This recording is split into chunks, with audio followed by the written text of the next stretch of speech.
नमस्कार। खबरों की खबर में आपका स्वागत है। पश्चिम बंगाल की मुख्यमंत्री ममता बनर्जी एक बहुत बड़ी मुसीबत में फंस गई है। वैसे तो उनकी पार्टी, उनके कार्यकर्ता, उसके नेता तृणमूल कांग्रेस की जीत पे सेलिब्रेट करना चाह रहे, लेकिन कोलकाता हाईकोर्ट के चीफ जस्टिस ने इस तरह के बयान और इस तरह का ऑर्डर और इस तरह के ऑब्जर्वेशन दिए, उससे ममता बनर्जी की कुर्सी के ऊपर खतरा आ गया है। कारण जो नतीजे आए हैं उस पर होल्ड लगा दिया गया है। यह कहा गया है कि सारी जगहों पे फिर से चुनाव हो सकते हैं। ऐसी बातें कलकत्ता हाईकोर्ट की तरफ से की जा रही हैं, लेकिन मसला सिर्फ उसका ही नहीं है। मसला तो यहां कई सारे चहेते पुलिस अधिकारी और इलेक्शन कमीशन के जो बड़े अधिकारी हैं, जिनके ऊपर ममता बनर्जी के इशारों पे काम करने का आरोप लगा है, उसकी गिरफ्तारी भी हो सकती है, उन्हें सस्पेंड भी किया जा सकता है। मतलब जिन अधिकारियों के बल पे ममता बनर्जी चुनावी खेला करती हैं, उनके साथ खेल होने जा रहा है, क्योंकि चीफ जस्टिस कलकत्ता हाईकोर्ट के जस्टिस शिवगणनम वो नाराज दिख रहे हैं। एक रिपोर्ट आई, बीएसएफ की तरफ से रिपोर्ट दिया गया है, जिसमें बताया गया कि हमारा तो इस्तेमाल ही नहीं किया गया, हमें ऊल जलूल की चीजों में फंसाया गया, हमारा इस्तेमाल चुनाव को सही ढंग से कराने में किया ही नहीं गया। जिन टुकड़ियों को नॉर्थ बंगाल में उतारा गया, उनको साउथ भेज दिया गया। जो साउथ में आए उन्हें नॉर्थ भेज दिया गया। टुकड़ियां इधर से उधर होती रही। यह बताया तक नहीं कि कहां पे सेंसिटिव बूथ्स हैं, कहां पे शांति स्थापित करना है, हमें तो गुमराह किया गया।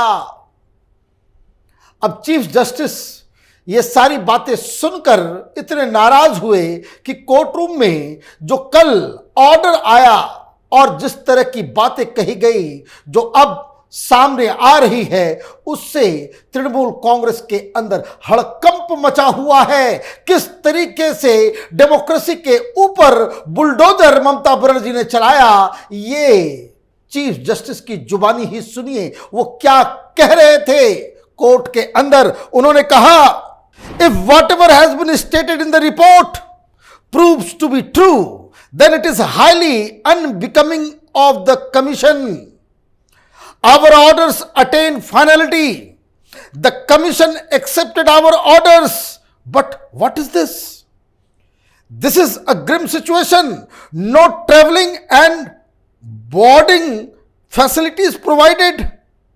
You means State Election Commission could have said you won't comply with our orders. This is our prima facie view. If what is said in this report is true, then it shows very sorry state of affairs. Chief Justice Shivagananam underscored. बोले कहा कि क्या किया तुमने? जो BSF, जो central forces की तरफ से जो रिपोर्ट आई है, अगर उसमें जरा सा भी सच्चाई है तो ये तो हाईकोर्ट के आदेश की सीधे सीधे अवहेलना है। ट्रैवलिंग के लिए दिक्कतें आपने की, वो कहां रुकेंगे इसकी भी व्यवस्था तुमने नहीं की, कहां उनको लगाया जाएगा वो भी नहीं किया। तो ये जो आरोप लग रहे थे, जो याचिका आई है कि ये जो election commission, state election commission Mamata Banerjee की पार्टी के कार्यकर्ता की तरह काम कर रहे थे, उस पे चीफ जस्टिस के बयान आपने सुने। यहीं तक नहीं रुके वो, उन्होंने क्या कहा? You should not have made the order unworkable. The report shows some officers were injured, some people try to enter a booth and the officer closed the door, and then someone hurled a bomb and then beat the personnel black and blue. What is this? बस तुम्हारी काहली की वजह से क्या हो रहा है वहां पे? भाई बाहर के लोग गए ना, उनको लैंग्वेज आती है ना कुछ आता है। एक वाकया बेंच की तरफ से बताया गया कि भीड़ आ गई, लूट मची हुई है, और तो और जब उसने दरवाजा बंद किया पोलिंग बूथ का तो कोई बॉम्ब मार के चला गया। क्या हो रहा है ये? और मैं आपको बताऊं, सुनवाई के दौरान एक वकील ने सबूत भी पेश किए कि किस तरीके से बैलेट बॉक्स के ऊपर एक शख्स यूरिनेट कर रहा था, पेशाब कर रहा था बैलेट बॉक्स के ऊपर। सैकड़ों वीडियोस दिए गए हैं हाईकोर्ट को, और हाईकोर्ट ने कहा है इन सबको देखने के बाद फैसला लिया जाएगा। नाले से मिल रहा है बैलेट बॉक्स, नाले में फेंक दिया ममता बनर्जी ने हिंदुस्तान की डेमोक्रेसी को। नदी में बह रहे हैं बैलेट बॉक्स, पुलिस वाले निकाल रहे हैं, काउंटिंग भी पूरी करनी है। जज साहब बड़े नाराज हैं। आगे उन्होंने कहा, the reason for passing so many orders was to ensure that polling, counting, etc. take place peacefully. Either you, SEC, State Election Commission, fall in line or let the force coordinate decision which battalion will be deployed where. Let him take the decision for deployment of the forces, and you, State Election Commission and the state Mamata Banerjee government will have to adhere with it. This is too much now, the Chief Justice remarked. अब chief justice साहब क्या कह रहे कि क्या तुम लोगों ने तमाशा कर दिया? आदेश दे दूं, बदल दूं सारे तरीके? क्योंकि होता यही है कि सेंटर के फोर्सेस को लाया जाता है, उसका डिप्लॉयमेंट स्थानीय प्रशासन, इलेक्शन कमीशन के अधिकारी करते हैं, और रिटर्निंग ऑफिसर डिस्ट्रिक्ट मजिस्ट्रेट होता है। चुन चुन के ममता बनर्जी ने अपने चमचों को डिस्ट्रिक्ट मजिस्ट्रेट बना रखा है। यही तो समझ में आ रहा है। तो जज साहब, चीफ जस्टिस ये कह रहे हैं कि क्या करें? ये सारे अधिकार कि कहां ट्रुप डिप्लॉय हो, ये सेंट्रल फोर्सेस के अधिकारियों के हाथ में दे दें? फिर क्या होगा? क्योंकि यही काम हुआ है। बहुत सारी चीजें, अनबिलीवेबल चीजें हुई हैं, तस्वीरें गवाह है, मीडिया रिपोर्ट्स बता रही हैं कि किस तरीके से चुनाव के नाम पे बंगाल में एनआरकी फैलाई गई है।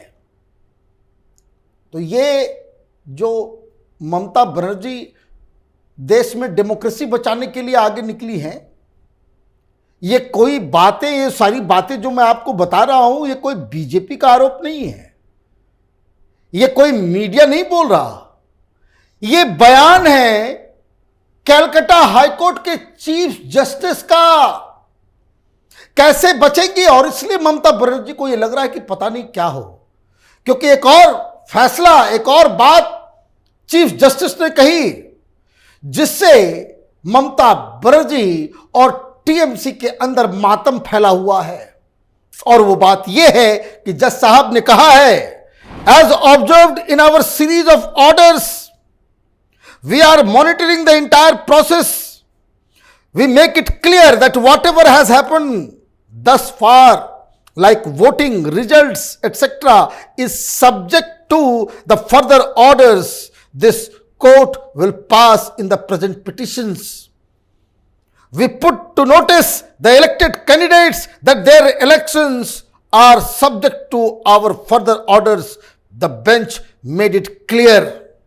बताइए, जज साहब को यह कहना पड़ा कि ये जो ढोल ताशे बजा रहे हो, ये सारे जिला परिषद तुमने जीत लिए, 90% ग्राम परिषद तुमने जीत लिए, ये अभी थोड़ा ठहर जाओ।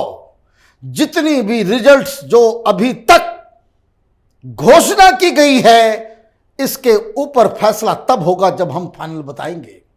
अदरवाइज ये तमाम जो रिजल्ट्स आए हैं, जो पोलिंग हुई है, जो तमाम चीजें अब तक हुई है, वो ये सारे पिटिशंस के फैसले के बाद होगा। और फैसला किस तरीके का आएगा, ये तो चीफ जस्टिस के बयान से मालूम चल रहा है कि इलेक्शन के नाम पे वहां तो मौकरी हुआ है, वहां तो एनआरकी फैला दी गई, लूट मचा दिया है इन लोगों ने बैलेट बॉक्स का।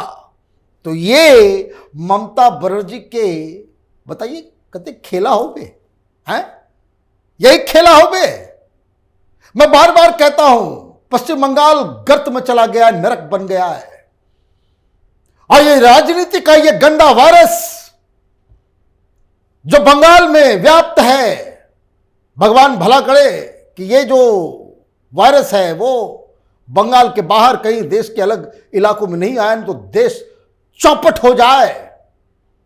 कहां है वो पत्रकार और कहां है ये मोहब्बत की दुकान खोलने वाला राहुल गांधी? उसके कार्यकर्ताओं को, हां एक बात तो बताना भूल गया मैं, बंगाल की जनता को बधाई दे दे भाई, प्रचंड बहुमत से तुम जितवाते हो ममता बनर्जी को। पिछली बार 50 लोगों की मौत हुई थी, आज 50 का आंकड़ा पूरा हो गया, मतलब रिकॉर्ड बराबर मेंटेन रहा। तो ये इसके लिए बधाई वहां की जनता को कि आप ऐसी सरकार चुनते हैं कि जो अपना रिकॉर्ड बिल्कुल सिलसिलेवार तरीके से जो है वो बरकरार रखती है। मुबारक हो इस तरह की डेमोक्रेसी। और उन तमाम पॉलिटिकल पंडित, ओपिनियन मेकर्स, आर्टिकल लिखने वाले जो कहते कि हिंदुस्तान में डेमोक्रेसी को खतरा, तो डेमोक्रेसी को खतरा सेंट्रल गवर्नमेंट से नहीं है, इस तरह के तत्वों से है। और जहां डेमोक्रेसी के ऊपर खतरा होता है, यह दलाल किस्म के पत्रकार, इनके मुंह के ऊपर ताला बंद हो जाता है। कोई टीवी नहीं दिखा रहा, सब लगे पड़े हुए हैं। दिल्ली में बाढ़, इतनी बड़ी घटना हो गई, हाईकोर्ट से इतना बड़ा फैसला हो गया कि पहली बार इलेक्शन रिजल्ट निकलने के बाद हाईकोर्ट ये कह रहा है कि थोड़ा ठहर जाओ, जब फैसला अभी नहीं हुआ है, चुनाव अभी नहीं हुआ है, रीपोलिंग भी बताया जा सकता है, स्टेट कमीशन के बड़े बड़े अधिकारियों को तबादला किया जा सकता है, सस्पेंड किया जा सकता है, पुलिस अधिकारी बदले जा सकते हैं, और मीडिया शांत है। हमारी नजर बंगाल में चल रहे उपद्रव के ऊपर बनी हुई है। आप देखते रहिए कैपिटल टीवी। हमारे वीडियोस को लाइक कीजिए, शेयर कीजिए और चैनल को सब्सक्राइब कीजिए। धन्यवाद।